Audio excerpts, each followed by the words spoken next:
Hi అండి, welcome to Sandhya kitchen. ఇవాళ వచ్చేసి రోటీ టమాటో పచ్చడి అయితే చేస్తున్నాను. ఈ టమాటో రోటీ పచ్చడి చాలా బాగుంటుందండి. నోటికి కమ్మగా చాలా బాగుంటుంది. ముందుగా గ్యాస్ ఆన్ చేసుకొని ఒక కడాయి పెట్టుకున్నాము. ఇందులోకి 2 స్పూన్లు పల్లీలు వేసుకొని సిమ్లో పెట్టి వేయించుకుందాము. హైలో కాకుండా సిమ్లో పెట్టి వేయించుకుంటే లోపల దాకా బాగా వేగుతాయి. ఇవి వేగిన తర్వాత పక్కకు తీసేసుకొని అదే కడాయిలో ఒక 7-8 పచ్చిమిర్చి వేసుకుందాము. కారానికి తగ్గట్టు వేసుకోవాలి. ఈ పచ్చడికి మనకి కారం ఉంటేనే బాగుంటుంది. ఇప్పుడు ఇందులోకి కొద్దిగా ఆయిల్ వేసుకొని మూత పెట్టి మగ్గించుకుందాము. మూత పెట్టలేదంటే చిటపటలాడుతా పైన పడుతుందండి ఆయిల్. మూత పెట్టేసి మగ్గించుకుందాము.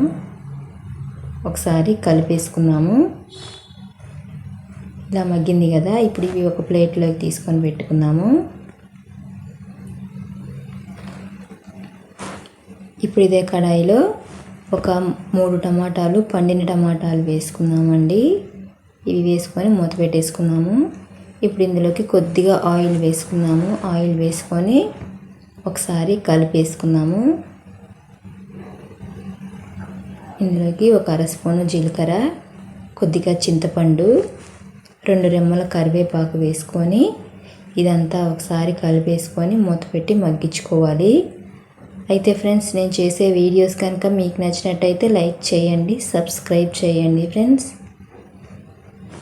ఇలాగే నేను రోటీ దోసకాయ పచ్చడి కూడా చేశానండి అంతకుముందు వీడియోలో, అది కూడా చూడండి. ఇది మధ్య మధ్యలో కలుపుకుంటా వేయించుకోవాలి. ఇవిగోనండి, ఇలా వేగిపోయాయి కదా. ఇప్పుడు గ్యాస్ ఆఫ్ చేసుకుందాము. నేనైతే రోలు తీసుకున్నానండి. ఈ రోల్లో దంచుతున్నాను. మిక్సీలో వేసుకునే వాళ్ళైతే కచ్చాపచ్చాగా వేసుకోవచ్చు. పల్లీలు ఉన్నాయి కదా, పొట్టు తీసిన పల్లీలు ఇందులోకి వేసుకొని బాగా పొడిగా దంచుకోవాలి. నోటికి రుచిగా తినాలి అనుకుంటే ఇలా కమ్మగా పచ్చడి చేసుకొని తినండి, చాలా బాగుంటుంది. ఇది విలేజ్ స్టైల్లో చేస్తారు. ఇదంతా పొడిగా చేసుకున్నాము కదా. ఇప్పుడు పచ్చిమిర్చి కూడా ఇందులోకి వేసుకొని దంచుకుందాము. రుచికి తగ్గట్టు ఉప్పు వేసుకుందాము. ఉప్పు సరిపోకపోతే కావాలంటే మళ్ళీ వేసుకోవచ్చు. ముందైతే కొంచెం వేసుకోవాలి.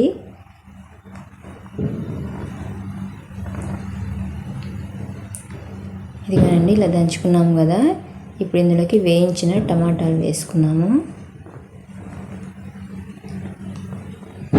మిక్సీలో కాకుండా ఇలా రోలులో వేసి దంచుకున్నామంటే చట్నీ కూడా మంచి టేస్టీగా ఉంటుంది, చాలా బాగుంటుంది కూడా. మిక్సీలో వేసామంటే మెత్తగా మెదిగిపోతుందండి. ఇలా రోడ్లో వేసుకొని చేసుకుంటే మంచి టేస్టీగా ఉంటుంది. ఇందులోకి ఒక 6-7 చిన్నులపాయ రెబ్బలు వేసుకుందాము. పచ్చడంతా పక్కకు అనేసి ఇలా చిన్నులపాయ రెబ్బలు వేసుకుంటే మెత్తగా మెదిగిపోతాయి. ఇదంతా ఒకసారి దంచుకుందాము. ఉప్పు సరిపోలేదండి, నేను కొంచెం వేస్తున్నాను. చూసారు కదా, రోటీ పచ్చడి అయితే రెడీ అయిపోయింది కదా. మంచి టేస్టీగా చాలా బాగుంటుంది. ఇప్పుడు ఒక గిన్నెలోకి తీసుకుందాము.